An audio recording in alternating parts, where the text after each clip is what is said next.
Bom, boa noite. Vamos iniciar então mais um estudo nosso, do estudo, humildinho, do estudo do livro de Mateus, que a gente realiza já há alguns bons anos. Estamos próximos de completar mais um aniversário, agora em 2026, no mês de janeiro, início de 2026, quando já estaremos completando, se não me falha a memória, 14 anos, né, de existência do grupo. Desde 2016 a gente publica as reuniões, né? Faz o registro e publica os vídeos das nossas reuniões no canal Mildinho Uberaba. Então, nesse instante também nos acompanham muitos companheiros que seguem o canal, né? Companheiros em outras cidades, companheiros até mesmo em outros países. Atualmente nós nos encontramos no capítulo 19 do livro de Mateus. Esse estudo é um estudo minucioso, detalhado, um estudo lento, aprofundado, sistematizado e sequenciado. Né? Começamos lá no primeiro capítulo e agora estamos no capítulo 19. E hoje iniciaremos uma nova passagem, a passagem que vai do versículo 16 até o versículo 22. Terminamos a semana passada uma sequência de estudos das passagens relativas ao deixar e vir a minhas criancinhas. Então, fizemos um estudo aprofundado sobre a educação da criança, né, do espírito, quando na fase infantil. E hoje iniciaremos uma passagem, uma outra passagem icônica, uma passagem que mexe com valores, sobretudo mexe com valores contemporâneos, ou melhor dizendo, valores modernos, valores relativos à modernidade, né? À sociedade moderna, à cultura moderna. Uma passagem que confronta muitas de nossas certezas, muitas de nossas convicções socioculturais, né? Enfim, é uma passagem provocativa, né, que abala as estruturas, à semelhança da passagem anterior.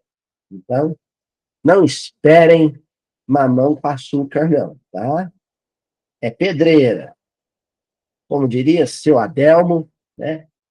A gente vai estar na tábua da beirada. Como diria o Tonzinho, a chapa vai esquentar. Certinho? Enfim, do que trata essa passagem do jovem rico? Então, vamos ler a passagem toda e depois a gente inicia o versículo de hoje, né? E a passagem diz assim, iniciando lá no versículo 16 do capítulo 19 de Mateus. E eis que, aproximando-se dele o mancebo, disse-lhe, bom mestre, que bem farei para conseguir a vida eterna? Versículo 17. E ele disse, por que me chamas bom? Não há bom senão um só, que é Deus. Se queres, porém, entrar na vida, guarda os mandamentos. Versículo 18. Disse-lhe ele, quais? E Jesus disse, não matarás, não cometerás adultério, não furtarás, não dirás falso testemunho. Versículo 19. Honra teu pai e tua mãe, e amarás o teu próximo como a ti mesmo. E aí no versículo 20, disse-lhe o mancebo, tudo isto tenho guardado desde a minha mocidade. Que me falta ainda? Disse-lhe Jesus. Se queres ser perfeito, vai, vende tudo o que tens e dá aos pobres, e terás um tesouro no céu. E vem e segue-me. E o mancebo, ouvindo esta palavra, retirou-se triste, porque possuía muitas propriedades. Essa é a passagem que nós estudaremos nas próximas semanas. Não garanto que serão aí apenas 6 semanas, talvez em algum versículo, um versículo ou outro, a gente permaneça mais de uma semana, para que a gente aprofunde o bastante, o quanto nos for possível, mas em média vai dar aí mais de um mês para estudar essa passagem toda. Isso quer dizer que Essa é justamente a passagem que preparará o nosso Natal, né? Estará aí nas vésperas do nosso Natal. Vamos iniciar então no versículo 16, Mateus capítulo 19, versículo 16. Eis que alguém, aproximando-se dele, lhe disse: Mestre, que farei de bom para que tenha vida eterna? Mestre, que farei de bom para que tenha vida eterna? Bom, a primeira coisa que a gente precisa considerar é quem faz a pergunta. É um jovem fidalgo, para usar o termo, né, pomposo. É um jovem fidalgo, é o filho de alguém importante, alguém que nasceu numa classe social privilegiada, alguém que tem capital financeiro, posses, né? Isso é afirmado na própria passagem, que ele tinha muitas propriedades, muitas posses. Possivelmente alguém muito culto, alguém que recebeu orientação grega, né? Que estudou em alguma escola grega, alguém que estudou na escola rabínica, talvez, que possuía também conhecimento relativo à lei, à Torá e aos profetas. Alguém que talvez pertencesse ao meio urbano, né, que morasse em um bairro rico, talvez de Jerusalém, que era a grande metrópole da época. E esse alguém se aproxima de Jesus e faz uma pergunta para Jesus. Então, além de ser alguém pertencente a uma condição social de destaque, né, dentro da pirâmide social da comunidade hebraica, do século I, era também alguém que considerava Jesus uma inteligência capaz de lhe oferecer aquilo que lhe faltava. Porque se ele realmente achasse que nada lhe faltava, ele não procuraria Jesus. Desconfio, inclusive, que ele soubesse do que se trata essa expressão, que é justamente a expressão que nós vamos colocar em destaque hoje. Vida eterna. Ele sabia do que se tratava. Tanto sabia do que se tratava, quanto tinha consciência de que isto lhe faltava. E tinha consciência de quem poderia lhe oferecer o caminho, o roteiro, a rota, para conquistar isso que ele pressentia que lhe faltava: vida eterna. E aí, tudo bem? Mas a gente aqui hoje, antes de aprofundar a história deste diálogo, a história desse embate entre Jesus e o mancebo rico, o jovem rico, nós aqui precisamos ter convicção de que sabemos do que se trata essa expressão. Porque ela é a expressão fundamental, ela é a base teológica, conceitual, para toda a passagem.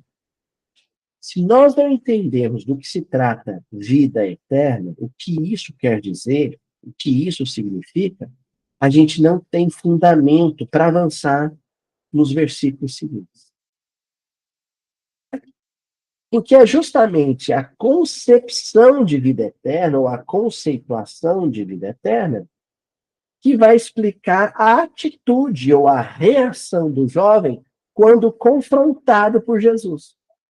Quando provocado por Jesus. Porque Jesus, nessa passagem, o que ele faz é uma provocação. Os nossos miudinhos das próximas semanas serão estudos provocativos, extremamente provocativos. Enfim, se eu ainda temia que os nossos episódios se tornassem ainda mais indigestos, de difícil assimilação, não para o entendimento, não para o cérebro, mas para o coração, é agora que a coisa vai se complicar. Porque um estudo aprofundado do Evangelho é alguma coisa exigente, ou seja, que exige da gente algo em troca. exige. Se é um estudo, um debate, uma discussão, uma análise, uma reflexão em torno do Evangelho de natureza exigente, é natural que aquele que não queira ofertar alguma coisa, que não queira se doar para o Evangelho, não prossiga nos estudos. Né? Natural, eu entendo. Hoje nós iniciamos um estudo exigente. E o primeiro passo para esse estudo exigente, esse estudo provocativo, muitas vezes vai gerar desconforto, outras tantas vai gerar mal-estar. Para iniciar esse estudo, o pontapé inicial, consiste em compreender o que é vida eterna. Bom, nós vamos começar com uma análise semântica, uma análise de sentidos e significados, né, atribuídos à expressão vida eterna, mas nós não o faremos em português. A gente precisa mergulhar no texto original, do texto crítico que deu origem à tradução do Haroldo Dutra, que é a que a gente está utilizando. E no texto crítico, as duas palavras que aparecem é Zoe, Zoe, tem até umas crianças, né? Recentemente tem uns bebês, umas crianças que estão nascendo e os pais estão batizando com o nome de Zoé. Vocês já viram alguma Zoé? Zoé é um nome bonito. A filha daquele cantor, uma das filhas daquele cantor, o Nando Reis, se chama Zoé. Zoé quer dizer vida. E Aionios quer dizer eterna. É um adjetivo, eterno. Então, o substantivo Zoé, que quer dizer vida, e o adjetivo aionios, eterno, vida eterna. Zoe aionios. Mas a gente quer ampliação semântica. A gente quer abarcar todos os sentidos e significados possíveis para cada uma dessas palavras que formam a expressão vida eterna. Para a gente entender a expressão na sua completude. A partir daqueles teólogos que adensaram e reproduziram os manuscritos de Levi até que ele se tornasse o próprio Evangelho de Mateus, em que se baseia o texto crítico que o Haroldo usou para a tradução. Bom, se a gente pensar em vida enquanto existência orgânica, não é isso que a gente vai abordar. Vida enquanto existir do ponto de vista fisiológico. A vida física, a vida enquanto funcionamento dos órgãos vitais, não é o que a gente vai discutir para entender o conceito de vida eterna. Não é essa a vida que pulsa através do coração, do pulmão, respirando, a circulação, a atividade cardiovascular, cardiorrespiratória, a atividade cerebral. Não é disso que nós vamos tratar aqui. Um estudo sobre a vida fisiológica seria um estudo de outro ambiente de estudo. Um ambiente de estudo médico, por exemplo, ou biológico. Seria um outro ambiente de estudo. A vida que a gente vai tratar aqui, o zoe, do grego, zoe, é a vida que a gente relaciona, e tudo que vocês vão ler aqui nesse slide foi retirado do dicionário Strong, né? Relativa ao estado de alguém que está cheio de vitalidade. Quando a gente fala de vitalidade, a gente está falando de atividade, a gente está falando de criatividade, a gente está falando de produtividade. É aquela vida que gera e mantém outras vidas. É a vida que a gente está abordando. É aquele que é animado, vem de ânima, do latim anima, que quer dizer alma. É uma vida, é uma existência, a existência fisiológica, que não só simplesmente existe, é uma vida viva, entendeu? É uma vida que produz bem-estar, que espalha conforto, felicidade, alegria, bom humor, bom ânimo. Essa vida animada, ou essa vida viva, cheia de vitalidade, é a que a gente está abordando aqui.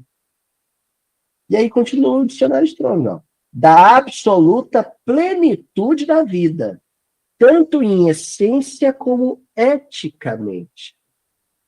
Essa vitalidade que nós estamos falando, que produz, que cria, que gera e mantém, ela não só produz, cria, gera e mantém simplesmente.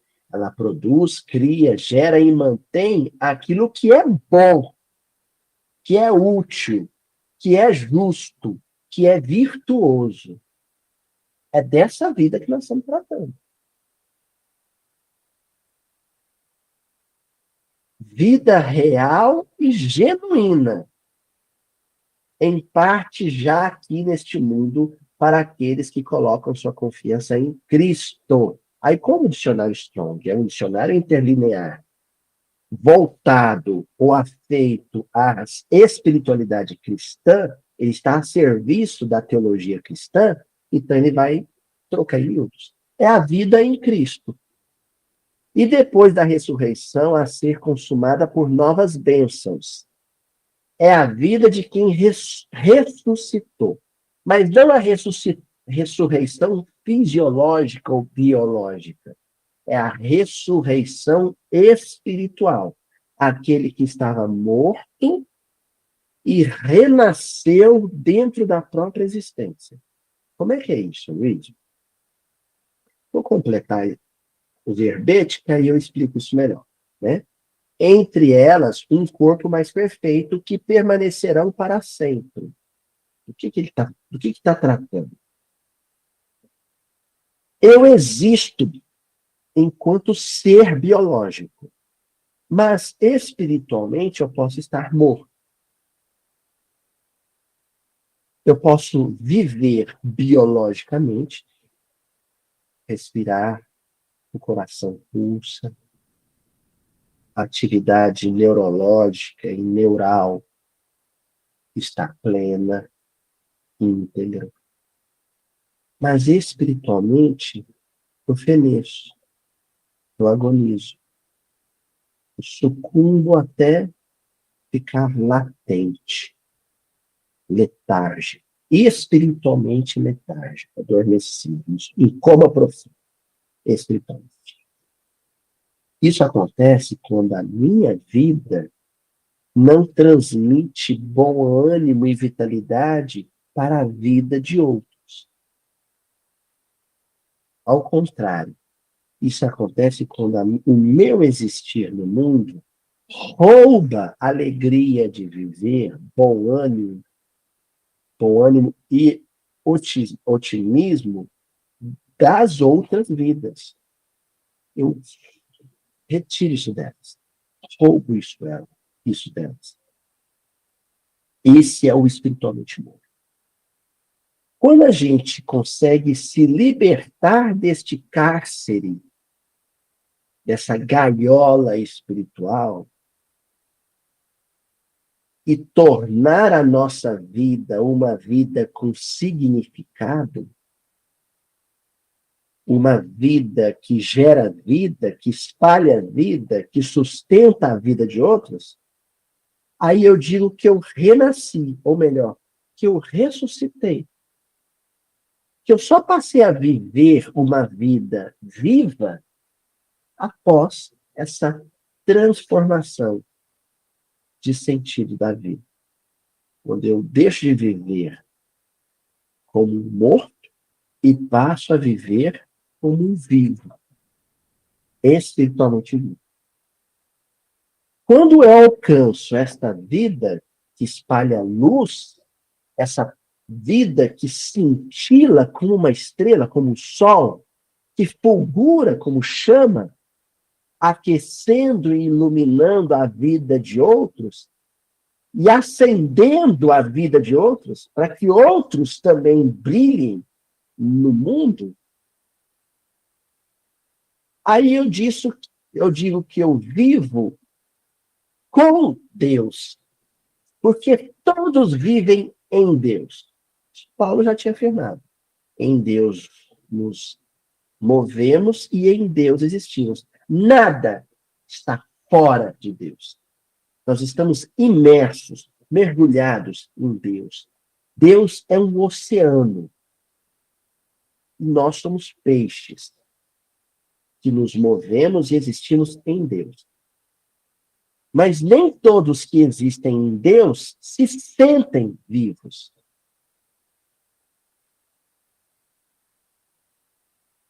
Quando eu passo a me sentir vivo plenamente, ou seja, fisicamente e espiritualmente, aí eu não só vivo em Deus, mas eu vivo com Deus, porque Deus é vida. Deus é a vida na qual a minha vida fulgura, brilha, irradia. E desde quando Deus existe? E até quando Deus existe? A vida com Deus, quando eu vivo junto com Deus, ou seja, o coração de Deus pulsa e o meu coração pulsa junto com o dele no mesmo ritmo, na mesma frequência e na mesma sequência. Aí a minha vida é como a dele, a sua imagem e semelhança. E a vida de Deus sempre será e sempre foi. E essa é a definição de aionios, eterno. Sem começo e nem fim. Aquilo que sempre tem sido, sempre será. Então, a minha vida deixa de ser só vida. Ela passa a merecer um adjetivo, porque ela é como a vida de Deus. É a vida eterna. Entendeu? Então, esse jovem, ele sentia que a vida que ele estava vivendo não era essa vida com Deus. É como se ele sentisse que a vida dele estava no mundo, mas não brilhava no mundo, não iluminava o mundo. Entendeu? Por isso ele procura Jesus. Porque ele também pressente que a vida que Jesus vivia no mundo era a vida eterna. Porque ele enxergava nos olhos de Jesus, enquanto ele acompanhava as pregações de Jesus, porque ele conhecia Jesus. Ele enxergava nos olhos de Jesus um brilho que ele não enxergava nos olhos de outras pessoas e nem nos dele próprio, quando ele olhava no espelho. Havia uma opacidade no olhar dele e de outros que não existia nos olhos de Jesus.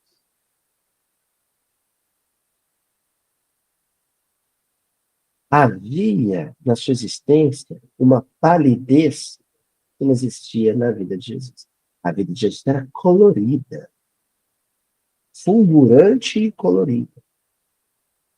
E aí ele queria essa vida. Ele passa a ambicionar essa vida, almejar essa vida. Mas o grande problema do jovem mancebo, que a gente vai aprofundar nesse dilema que ele vive, é um dilema, um drama. O grande dilema desse moço é que ele queria a vida de Jesus, mas sem abandonar a dele.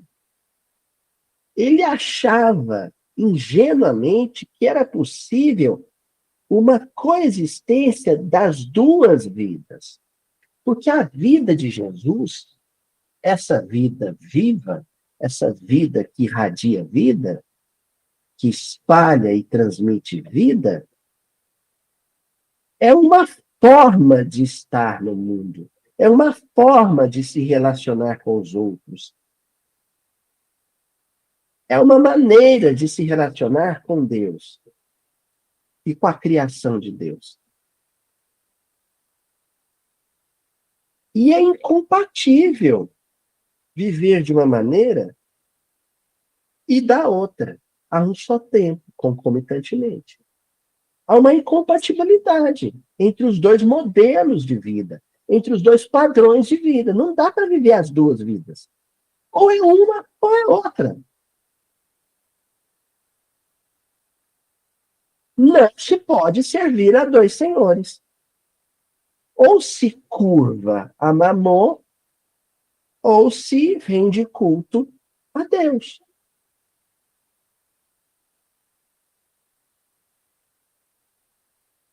Ou se vive segundo o paganismo e o politeísmo do mundo, ou se vive segundo o Espírito e verdade com Deus. Ou é uma coisa, ou é outra. Então, muitas vezes a nossa espiritualidade, frequentemente a nossa espiritualidade, não passa de admiração e alumbramento. A gente assiste palestras, a gente lê livros, a gente frequenta grupos de estudo, a gente pratica a caridade nas atividades da Casa Espírita destinada à assistência fraterna, porque admiramos Jesus, porque nos emocionamos com a vida de Jesus e porque queremos a vida de Jesus. Mas isso não significa que tenhamos dado as costas ao paganismo, ao politeísmo do mundo. Isso não garante que tenhamos abandonado o culto a Mamon. A gente, então, frequentemente, flertamos com Jesus, paqueramos o Evangelho, trocamos olhares com o Evangelho, mas nos encontramos casados com Mamon, com o conforto e as vantagens do mundo. Enquanto não nos decidimos a nos divorciar de Mamon e estabelecer uma aliança matrimonial com o Evangelho, não teremos chegado à tão falada regeneração. Estamos em processo de transição. Mas o mundo de provas e expiações é caracterizado por pessoas, por sociedades, por cidades, países, continentes, ainda comprometidos com os valores e as crenças do mundo. Ainda é. Não existe data limite, sabe? Às 11h59 do dia tal de mês de janeiro, virou o relógio, contagem regressiva. Chegou a regeneração. Não, não é assim que funciona.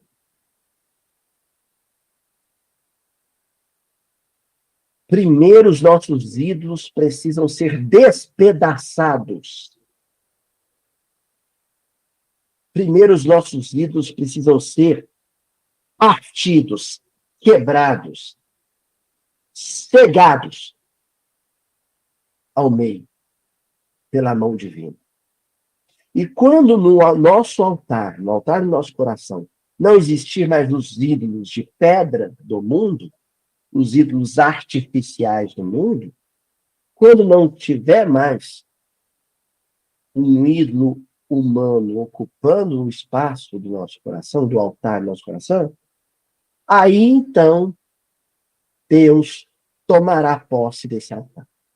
O Deus vivo, espiritual, que Jesus chamou de Pai Nosso.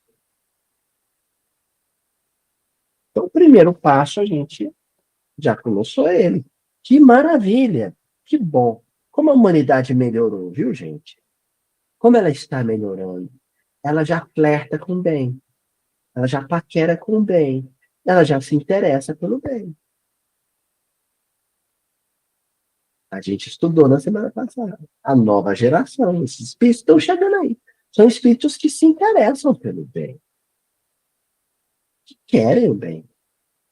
São como o jovem mancebo. Quem é o jovem mancebo? É um cara que se encantou com Jesus. É um sujeito que se emocionou com o Sermão da Montanha, possivelmente. Que o olho brilhou quando conheceu Jesus. Ele quer Jesus. Ele quer seguir Jesus. Ele quer a vida eterna. Só que ele precisa ser confrontado. Jesus vai ter que questioná-lo.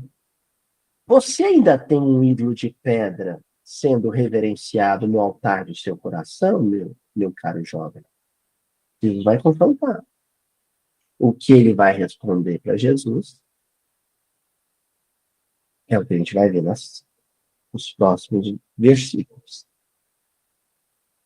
Vamos chamar o Emmanuel para ele ajudar a gente no entendimento do conceito de vida eterna? Vamos lá?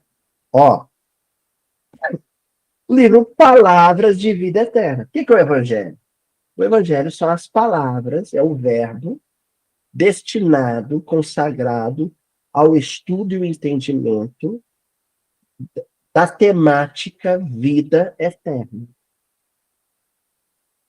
E na lição 63, no campo da vida, Paulo, Emmanuel, vai iniciar o texto com uma epígrafe de Paulo, que está lá na primeira carta de Timóteo, no 6, versículo 19.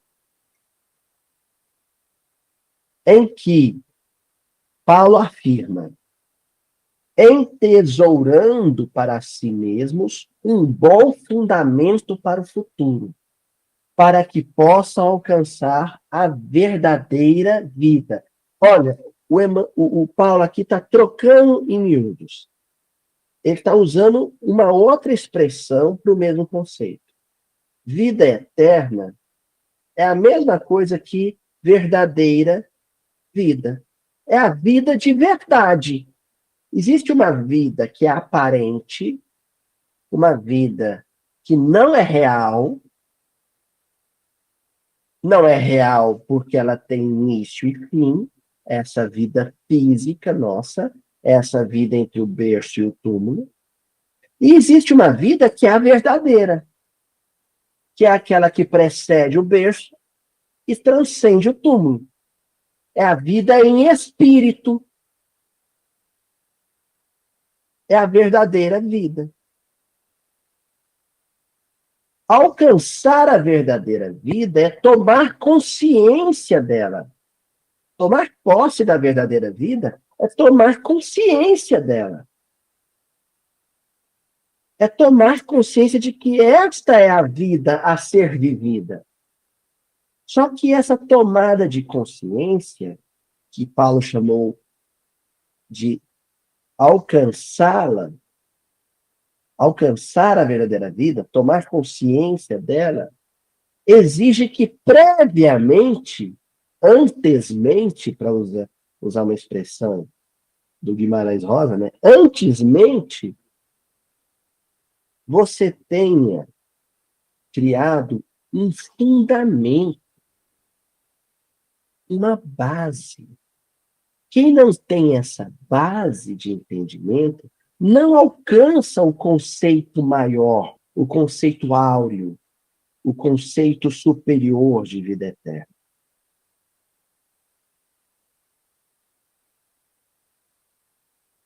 E o Paulo diz que criar esse fundamento, criar esse alicerce, criar essa base, é começar a colecionar tesouros.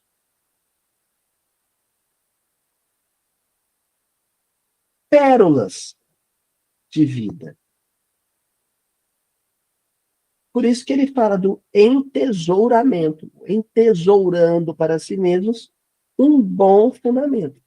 Esses valores que ele chama de tesouros é que geram, é que consolidam a base, o fundamento, sobre o qual será erguido um castelo, um palácio conceitual, ao qual nós chamamos de verdadeira vida ou vida eterna. Mas a criação, a geração desse fundamento, dessa base, exige que você renuncie, abra mão, abandone valores antigos. Vocês se lembram quando na semana passada nós falamos do Michel Foucault, o francês Michel Foucault, se definindo como um pirotécnico? E aí nós fizemos uma comparação dizendo que Allan Kardec foi um grande pirotécnico, porque a obra básica implode estruturas carcomidas, enferrujadas, estruturas condenadas, para que o terreno seja limpo e ali se erga algo novo, um prédio novo, um edifício novo. Pois é. Como é que você vai criar um fundamento, um novo alicerce, uma nova base, para que algo novo se erga, a vida eterna, se aquele terreno, seu coração, ainda está sendo ocupado por um prédio velho, condenado e abandonado? Não tem jeito. Então, primeiro, você tem que romper com o mundo. Aloísio, eu ainda não entendi. Não tem como. Por isso que eu falo sempre que o miudinho não é para você ficar picotando ele em pílula e espalhando por aí, não. O miudinho, usa a nossa série aqui, você tem que assistir antes, assistir o próximo e assistir inteiro. 1 hora e tanto de estudo. Porque você vai completando uma informação com a outra. Como é esse processo de ruptura, de rompimento com o mundo, é o que a gente vai ver nas próximas sequências. É a angústia do jovem mancebo, do jovem rico. É justamente o que vai gerar a aflição dele.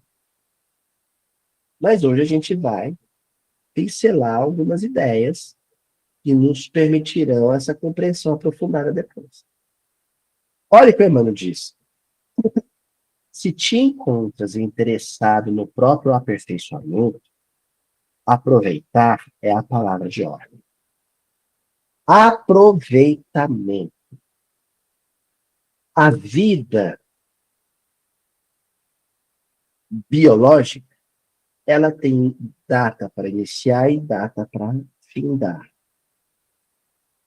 Então você tem um intervalo, você tem uma janela existencial entre o berço e o túmulo. O que você gera, produz, cria e espalha de benefício junto à comunidade onde você está inserido, indica o grau de aproveitamento do quê? Do tempo.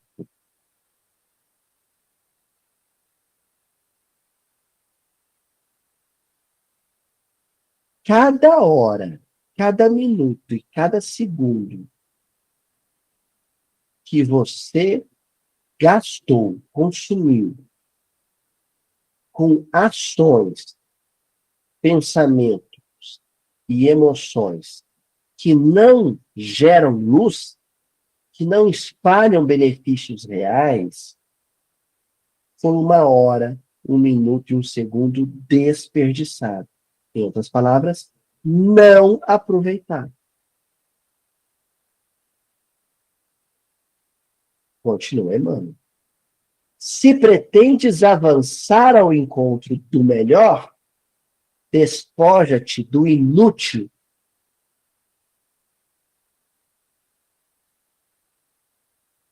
Agora nós vamos começar o estudo provocativo. Eu não tinha começado ainda, não. Nós já começamos.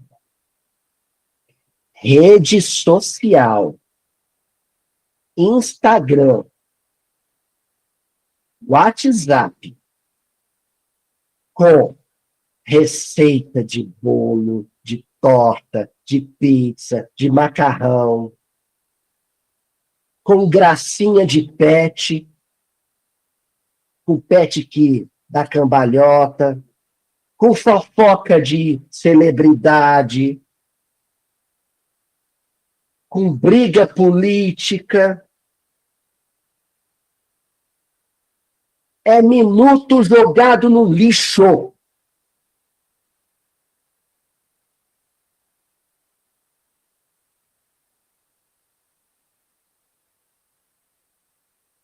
Internet gasta com futilidades, com superficialidades, é minuto jogado no vaso sanitário, com a descarga dada.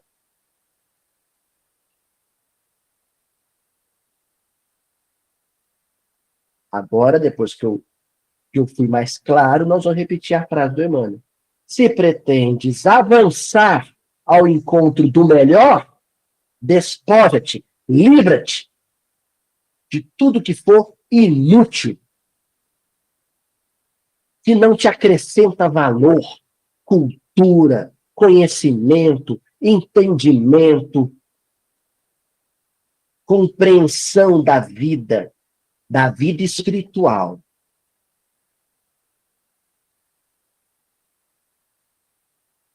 Banalidades, artificialidades descartáveis. Você se livra disso. E aí você acrescenta na lista. Uma discussão em família, um bate-boca em família, uma briga no trabalho, sabe? Uma rusga, uma contenda. É inútil. É tempo jogado no lixo. Uma briga de trânsito, tempo jogado no lixo.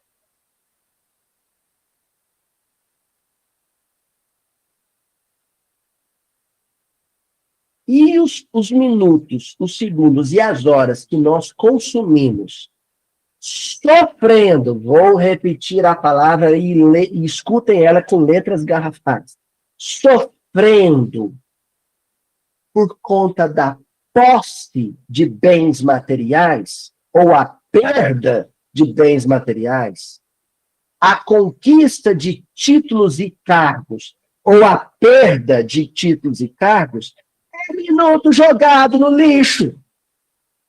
Diploma, cargo, dinheiro, apartamento, casa, imóvel, a conquista disso tudo, ou a perda disso tudo, me distancia dos valores espirituais e me causa gastura, aflição, é tempo perdido.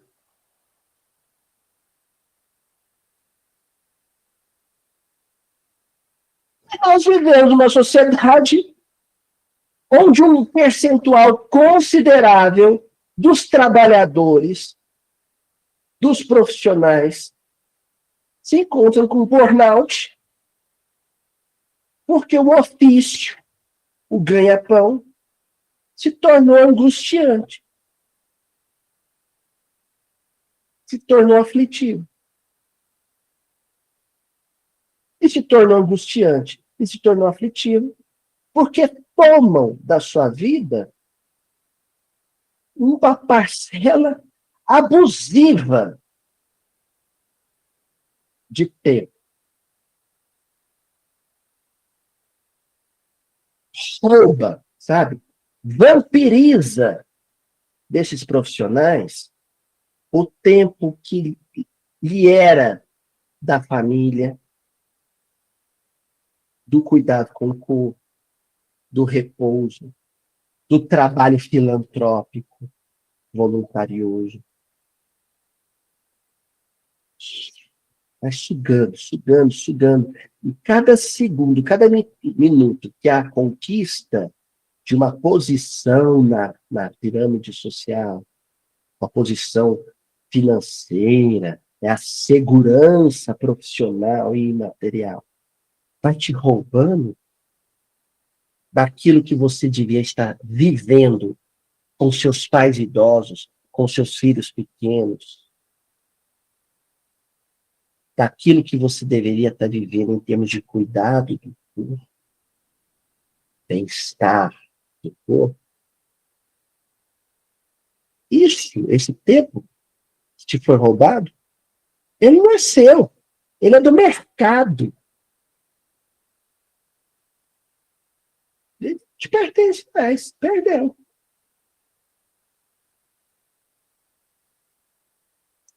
Olha a bomba que o Emmanuel joga no nosso cômodo. Muitos aspiram à tranquilidade, apegando-se à inquietação. É uma sociedade matusquela, sabe? Pancada da ideia.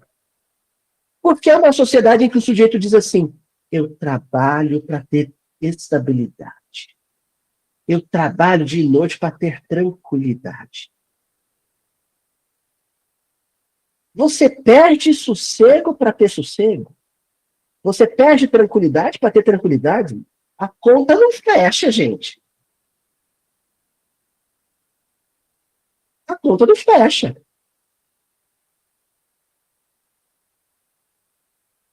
A conta fecha. Olha só, eu trabalho para conseguir pagar um plano de saúde mais caro, para depois usar esse plano de saúde curando doenças que o meu trabalho me criou. Olha que coisa doida que virou a sociedade. Não, porque eu trabalho para eu e a minha família a gente ter um plano de saúde melhor. Sim. Aí você torra o seu plano de saúde tendo que levar seu filho no monte de médico porque seu filho está somatizando a falta que ele sente de você. Moleque tem úlcera, moleque tem transtorno psíquico.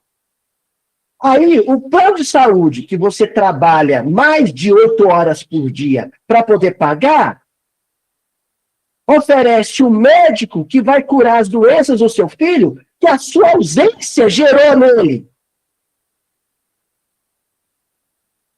E aí a doença do seu filho te gera inquietação.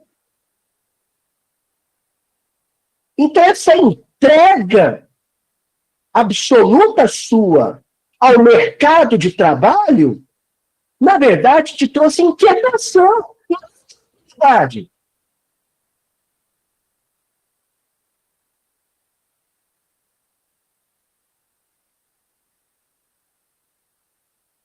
E continua Emmanuel. Ó, não sou eu que estou falando, não. É o Emmanuel, é o Espírito. Vocês acham ruim com eles, hoje à noite vocês vão rezar e falar assim, eu não gostei das poucas e boas que o senhor me disse, não, senhor Emmanuel. Vocês brigam com eles. Fica me mandando inbox, mensagem no YouTube, xingando meu estudo. Não, não sou eu, ó. Eu sou só papagaio de pirata. O pirata é o Emmanuel. Olha o que ele diz. Não sintonizarás a antena do coração com as mensagens de toda parte. Não sintonizarás a antena do coração com as mensagens de toda parte. Sabe o que o Emmanuel está querendo dizer? O seu coração ou pega um canal ou pega outro. Vamos lembrar, gente, que quando o Emmanuel dita essa mensagem, não existia o streaming, não existia internet a cabo, não existia. A cabo não, internet remota, não existia. Era antena, lá no telhado, né? Aquela que pousava os passarinhos, fardalzinho. E aí o Emmanuel está dizendo o seguinte, se você mexer no potenciômetro do... Potenciômetro não, eu esqueci o nome daquele. Lá no botãozinho da televisão, ou você pega a Globo ou pega a Bandeirantes, ou pega o SBT ou pega a Record. Ou você sintoniza seu coração com Deus, ou com o não. Ou você vive em espírito, ou vive em matéria. O evangelho não é o dinheiro. Não perde dois canal ao mesmo tempo. Aí sabe como é que a gente fica? Aquele neurótico do controle remoto, vocês já viram? Sujeito que ser antigamente, também hoje não. E fica no controle remoto mudando o canal. No final ele não está assistindo nada. Sai do ratinho, vai para a novela. Sai da novela, vai para o futebol. Sai do futebol, vai para o ratinho de novo e depois volta na novela. E fica. E no final das contas ele não viu nada. Eu acendo uma vela para Deus, acendo uma vela para o diabo. Uma vela para Deus, uma vela para o diabo, e no final você não está cultuando ninguém.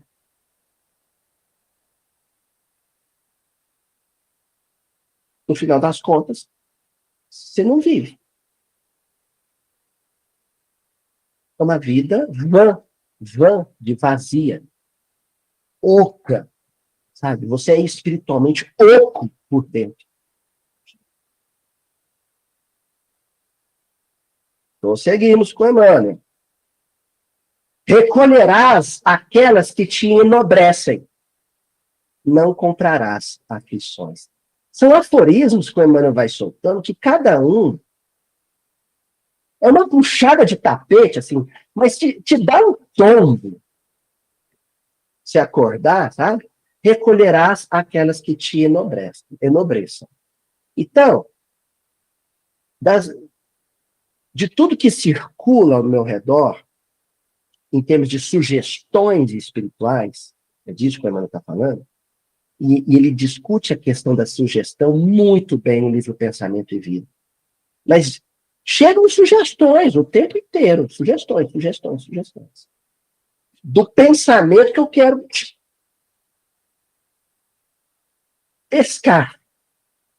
Que peixe eu quero pescar?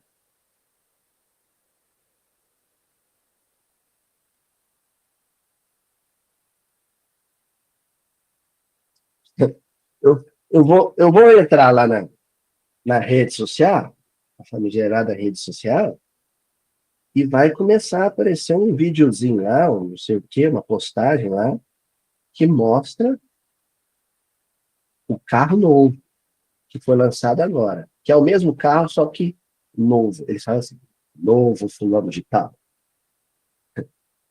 novo, não sei das coisas, novo Corolla, novo Civic, é sempre um novo. Eles mudam um para-choque e é outro. Aí muda o preço, e aí o cara que tinha o Civic anterior, com o para-choque anterior, que ele já não serve, que é o novo. Aí já assim que é. Isso foi uma sugestão que fisgou. Aliás, eu falei, a gente pesca? Não, ela que nos pesca, né? Você é pescado por ela. Roubou seu pensamento. Pronto. Você pertence a ele. Ali você já sai da rede social, já entra no site, lá no Google, joga lá o site da montadora de automóvel para ver os detalhes, já entra no site da Quatro Rodas para saber qual o desempenho comparativamente com outro carro, e você vai à madrugada, e aí você já não consegue parar mais de pensar no lançamento do novo carro. E aí, quando você vai para a garagem para pegar o seu atual carro para ir para o serviço, mas você já começa a achar tanto defeito no carro. Nossa, é ruimzinho mesmo esse carro aqui. A gente tem que trocar. Aí você já fala para a mulher, ó, vou ter que trocar o carro, porque eu estava vendo, esse carro nosso é cheio de defeito. E lançar uma versão nova do carro que a gente tem comprado. Seu pensamento já não sai daquilo. Aí o Emmanuel pega e fala assim, recolherás aquelas ideias, sugestões, que te enobreçam. Isso enobrece o seu espírito? A aflição, a angústia, a inquietação por um carro novo acrescenta alguma coisa em termos de virtude àquilo que você é em essência? Não. Ao contrário, se te inquieta, se te rouba a paz, te afasta de Deus. se distancia de Jesus.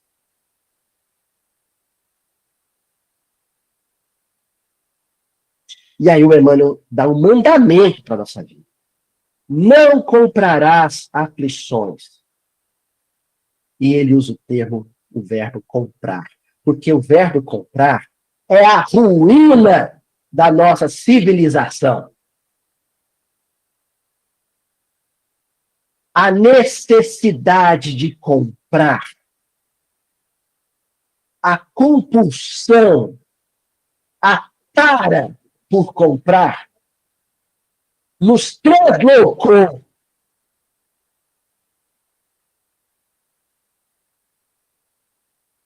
o diabo, o demônio, o Satanás se chama marketing.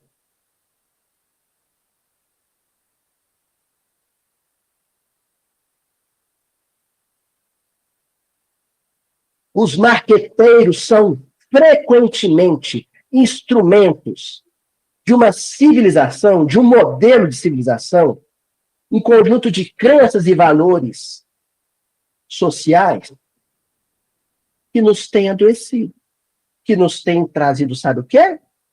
Emmanuel está dizendo. Aflições.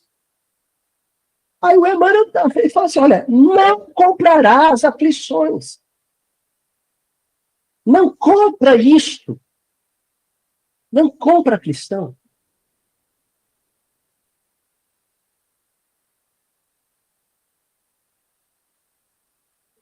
Você pode comprar subsistência. Isso tem que comprar. Você pode comprar subsistência. Vou explicar assim. Vamos ver se vocês me entendem. De manhã eu saio para comprar pão. O alimento mais antigo da humanidade, mais sã. Comprei pão. Eu tenho que comprar pão? Sim, eu tenho que comprar pão. Quando eu compro pão, eu estou comprando subsistência. Eu tenho que dar pão para o meu filho. Quando eu compro pão e dou para o meu filho, eu estou comprando a subsistência do meu filho. Aí um dia, eu vejo um vídeo, eu vejo um programa da Ana Maria Braga, no Café da Ana Maria Braga, que o ator fulano de tal pegou a Nutella e passou a Nutella. Não, vou falar Nutella não, senão eu sou processado. Passou o creme de avelã, ainda bem que a dona Joana é advogada, ela me defende. Viu, dona Joana? Aí pegou o creme de avelã achocolatado e passou no pão. Aí é o famoso fetiche do consumidor, né? Mas eu tenho que comer pão com Nutella, porque eu tenho que comer pão. Aí eu vou e compro a Nutella. Aí eu passo o pão na Nutella. Aí eu mordo e como uma fatia de pão com Nutella. Abri a caixa de Pandora. Agora, dona Cíntia, eu não consigo mais comer pão que não tenha o creme de avelã. Aí eu perco o emprego, ou sou afastado pelo INSS, igual a Luiz Elias, ganhando menos da metade do que ganhava. Não dá mais para comprar Nutella. E sabe o que acontece? Eu começo a achar a minha vida desgraçada, miserável, porque eu tenho que passar margarina no pão.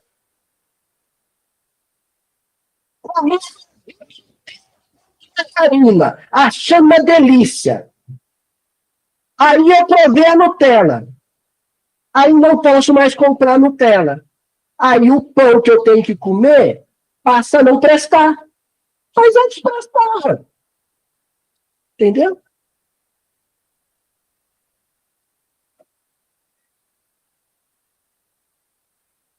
Quando eu comprei, o dia que eu comprei. Gente, pelo amor de Deus, eu não estou falando para não comprar Nutella, não é isso, não, viu?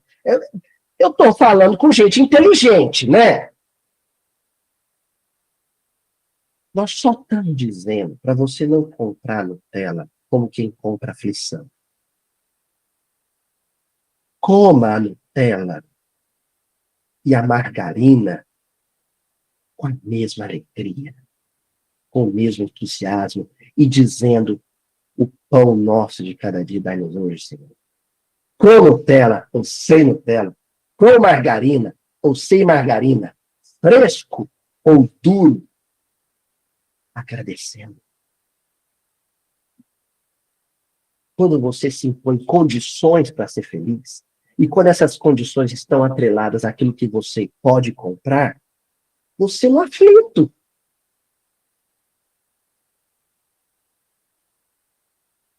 E essa aflição vai te gerar preocupações inúteis.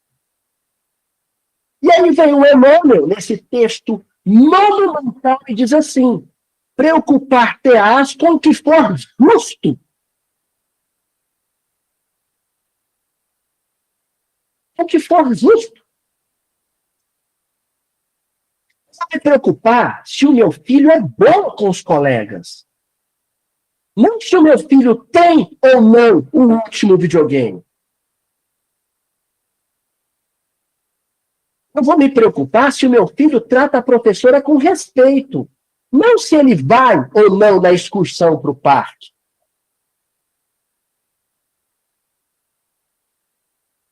Porque quando o que me aflige é se o meu filho tem o mesmo tênis que o colega dele, a minha preocupação é com aquilo que não é justo.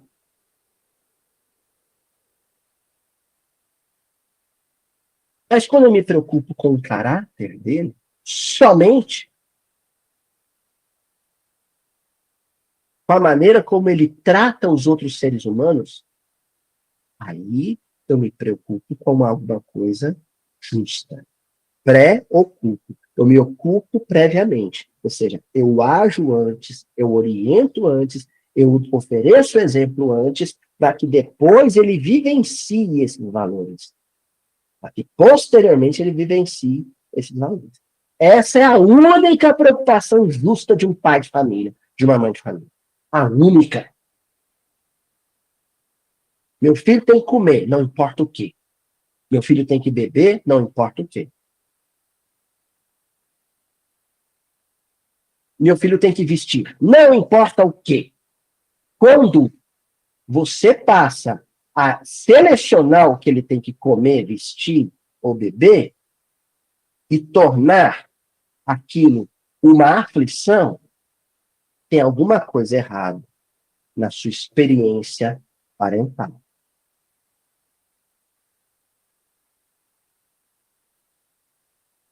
E você só vai se dar conta disso o dia que você entregar o pão para ele, sem a Nutella, o dia que você entregar o pão para ele sem a Nutella, e ele falar assim: esse pão eu não como, sem Nutella eu não como.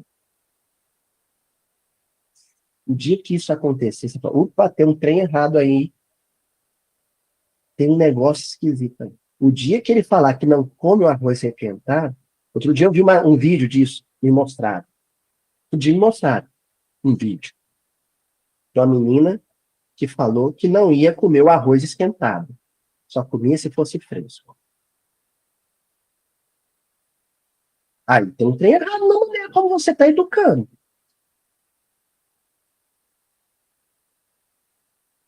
Continua, Emmanuel. Não te esqueças, pois, de que viver é atributo de todos. Respirei. Tenho pulso? Estou vivo. Mas viver bem é o caminho de quantos se dirigem, leais ao bem, para a divina luz da vida real.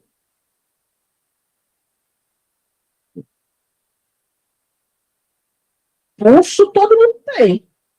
Se tiver, tá vivo. Agora, viver bem é viver para o Espírito. E quem vive para o Espírito é mais saudável, sabia? Porque um bom percentual das nossas doenças são fruto de um espírito que não vive. O corpo funciona, o corpo existe, E existe e funciona mal porque o espírito deixou de viver a vida real. O espírito deixou de viver a vida real. Aí o sujeito vai para a academia. Mas ele não vai para a academia para ter saúde, ele vai para a academia para esculpir o corpo que ele quer apresentar. Ele não tem saúde, ele tem beleza. Porque saúde você tem quando a mente está comprometida com a vida verdadeira. Por essa razão que o Chico Xavier, aquele que era cego de um olho, tinha angina, era um homem saudável. Porque todas as doenças que o Chico tinha eram testemunhais, não eram provacionais expiatórias. Ou seja, o Chico sofria no corpo, mas para ensinar, não para aprender. A gente sofre no corpo para aprender. E aí nós mudamos para uma outra lição do Emmanuel, e nós vamos parar nela. Eu falei para vocês que esse versículo, acho que a gente vai continuar nele a semana que vem. Semana que vem nós continuamos falando sobre o que é vida de verdade, o que é viver verdadeiramente. Nós vamos encerrar com essa aqui do Emmanuel. Ó. Não te deixes... Ah, não, eu acho que dá. Vamos ver. Esse estudo nosso é muito caótico. Não te deixes conduzir por simples ilusões. Não te deixe conduzir por simples ilusões. Agora eu vou contar uma história para vocês, muito antiga, atribuída a um poeta chamado Homero. Não se sabe se ele era um poeta itinerante ou se Homero é um pseudônimo para vários poetas, não se sabe. Mas ele conta uma história chamada Odisseia. E nessa história, é a história do Odisseu. E o Odisseu quer voltar para a ilha dele, a Ítaca. Ele combateu durante 10 anos a guerra de Troia, e aí ele entra no navio, quer retornar para a ilha dele. Mas ele afrontou Poseidon.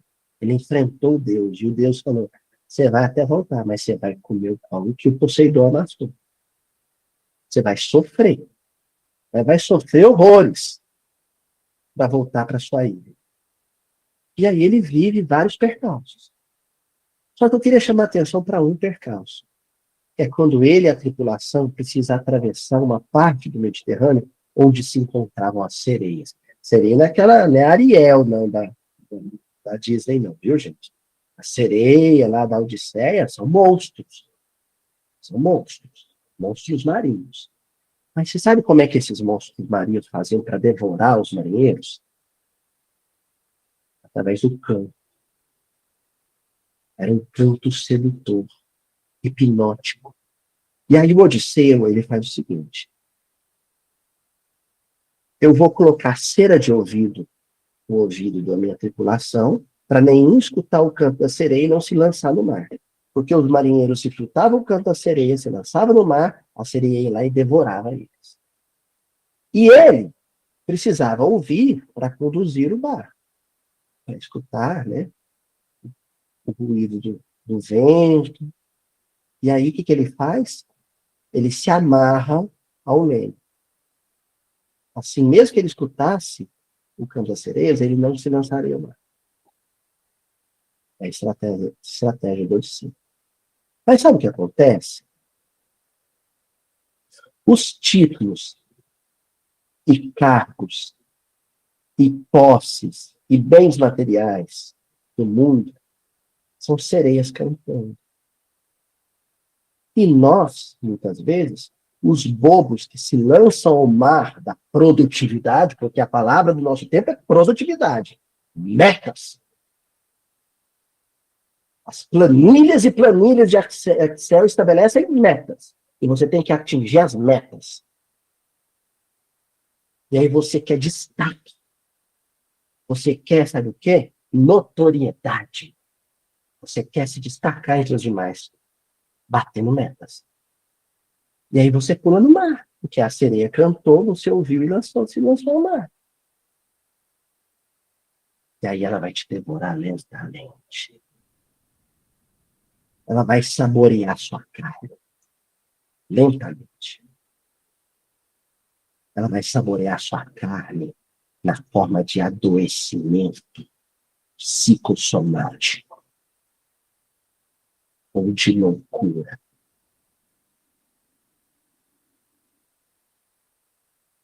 Esse campo das glórias do mundo é o que o Emmanuel está chamando de simples ilusões. Não passam de ilusões.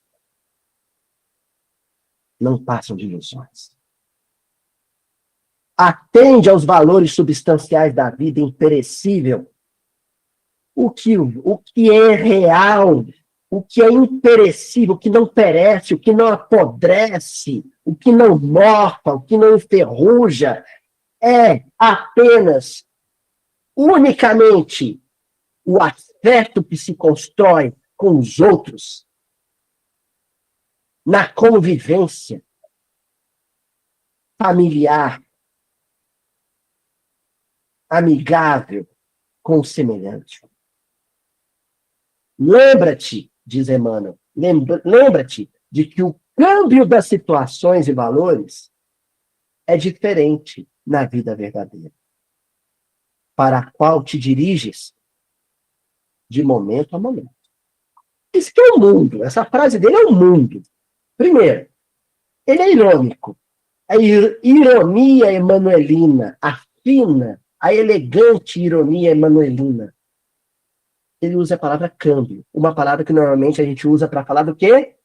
Do que, não, Joana? De cash. Money, cascara.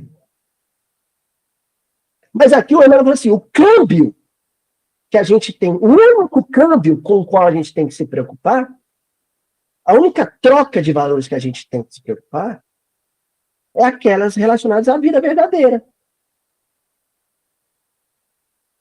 Você oferece bons exemplos de vida verdadeira, você assimila bons exemplos de vida verdadeira. É o único câmbio, a única troca.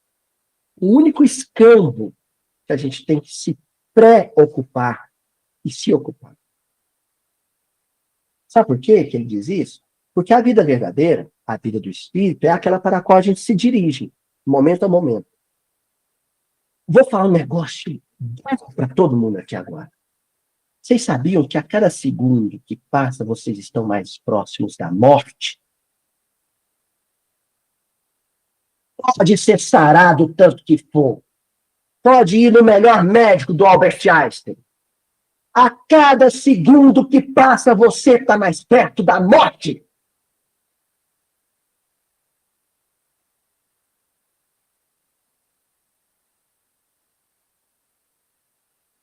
Momento, momento.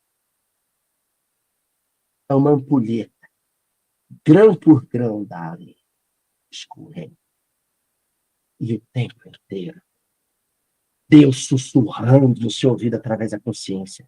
Seu tempo está se esgotando.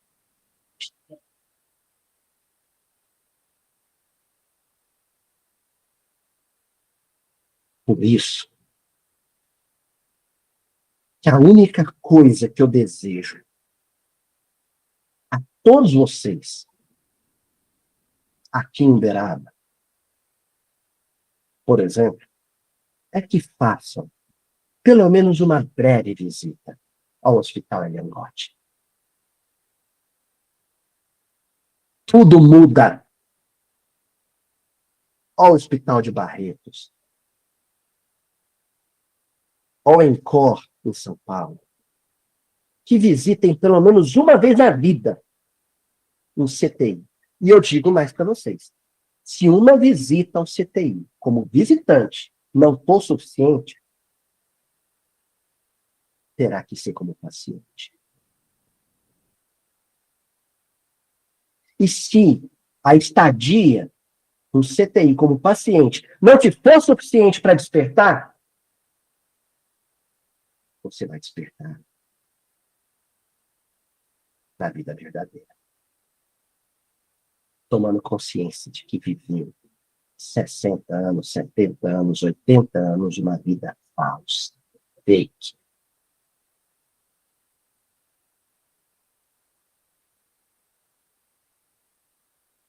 Nossos adversários mais renitentes são os sentimentos e as ideias contrárias ao Cristo em nós.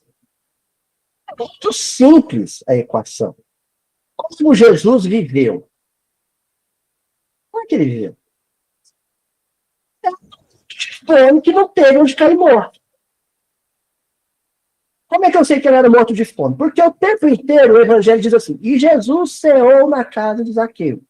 E Jesus ceou na casa de Pedro. Quer dizer, Jesus era um fila-boia, porque ele não tinha o que comer. Então ele dependia da caridade de alguém. E como é que eu sei que ele não teve onde cair morto? Porque quando tiraram ele da cruz, iam jogar ele num lixão, no motor.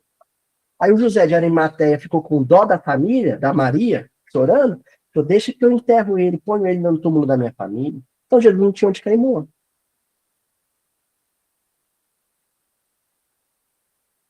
Quanto mais distante dessa vida, materialmente, financeiramente despreocupada estiver a minha vida, porque ela pode estar mais distante ou menos distante. Quanto mais distante a minha vida estiver dessa vida que ele viveu, entre a manjedoura e o Calvário, mais falsa é a minha vida. Quanto mais próximo, mais verdadeiro.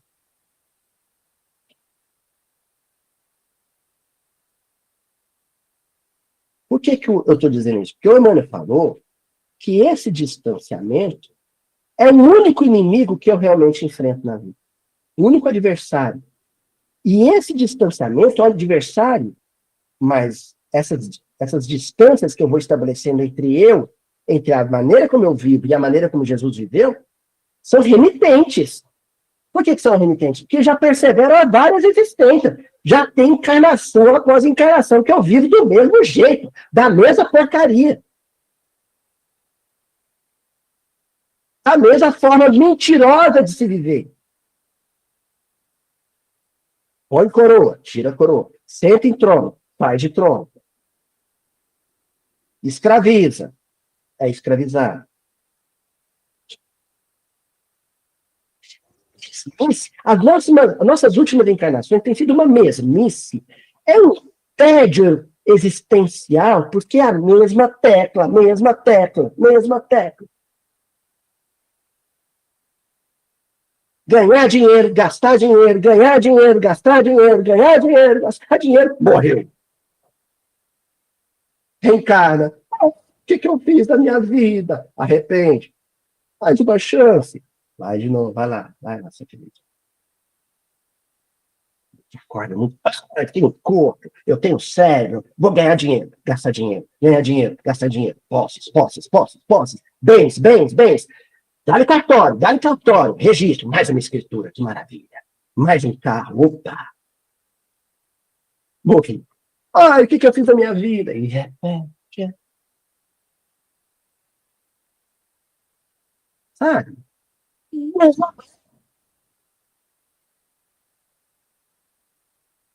não, você tem que acordar. Gente, olha, desde quando que o recado está sendo gritado nos nossos ouvidos? Francisco de Assis viveu no século XIII.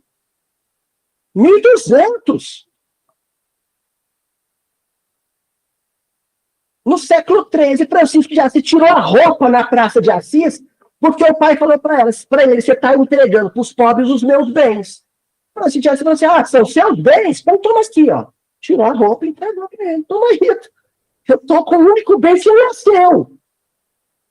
Porque esse corpo, quem me deu foi Deus. Vou ser feliz com ele. Eu vim no mundo assim, cheguei no mundo assim. O que Francisco de Assis estava gritando para a sociedade italiana da época? Para o Pedro Bernardone, que lucrava com tecido. O que ele estava gritando?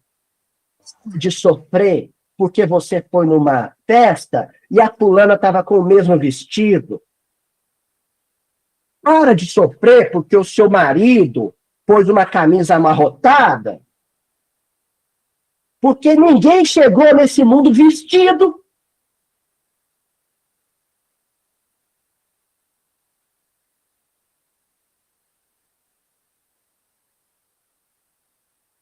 Oh, nossos adversários mais renitentes são os sentimentos e as ideias contrárias ao Cristo em nós, que se ocultam sutilmente, imperceptível. Você acha que está abafando, está dando maior vexame espiritual.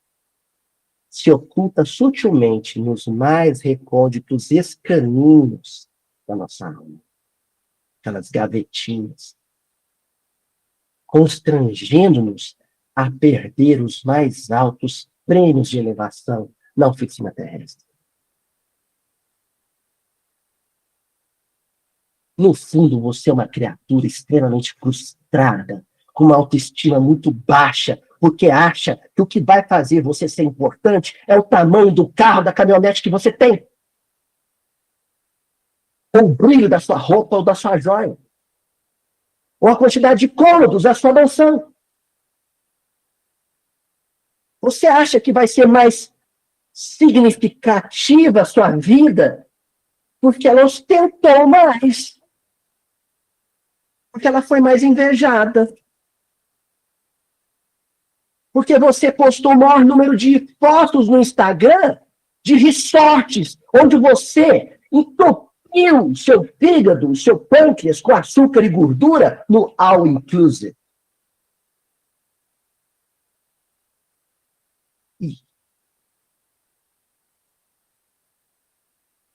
E tira a foto do prato da comida, e tira a foto da taça de sorvete, e esfrega na cara dos miseráveis onde você consegue estar. Outro dia vi uma frase digna da mais profunda compaixão e piedade. A frase era assim: viajar não é gastar, é quando você viajar é se indenizar pelas raivas que você passa. Que coisa mais infeliz, superficial, medíocre.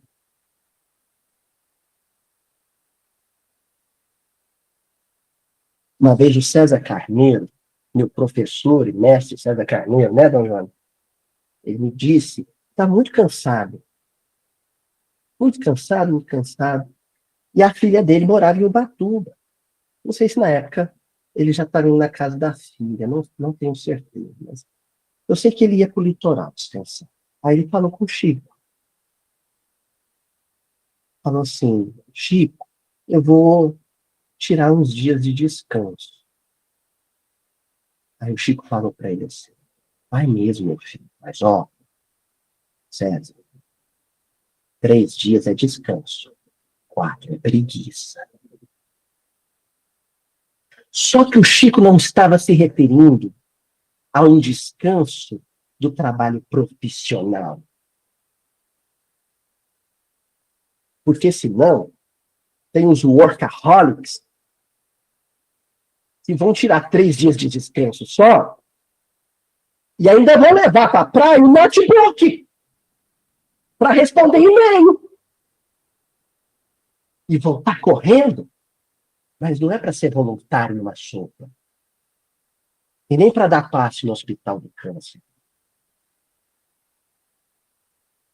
É para multiplicar o fio metal. É para acumular cobre, prata, ouro.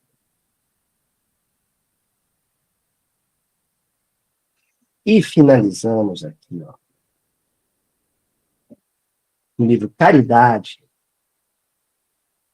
na lição 32, que se chama Vida, em que o Emmanuel diz: aprende a pensar em termos de eternidade para que o internato no corpo físico não te empane a visão da vida. Primeiro, o Emmanuel chama a existência berço-túmulo de internato. Ou seja, é passageiro, é uma estadia, é uma breve estadia. Segundo, ele fala assim, vive essa estadia, mas com a mente em outro lugar. A mente na vida eterna, na vida do espírito. Porque senão, sabe o que você vai jogar nos olhos do espírito? Areia. E vai achar que enxerga. Não te esqueças, porém, de que a morte se incumbirá de interromper-te o usufruto das regalias humanas. Ah, a vida é comer, é vestir, é pentear, é deitar em seda. Aquela senhora, aquela gente especial de Deus com capuz e foice, sabe? Ela vem logo. Porque da foice, já pararam para ver? Ela vem ceifar.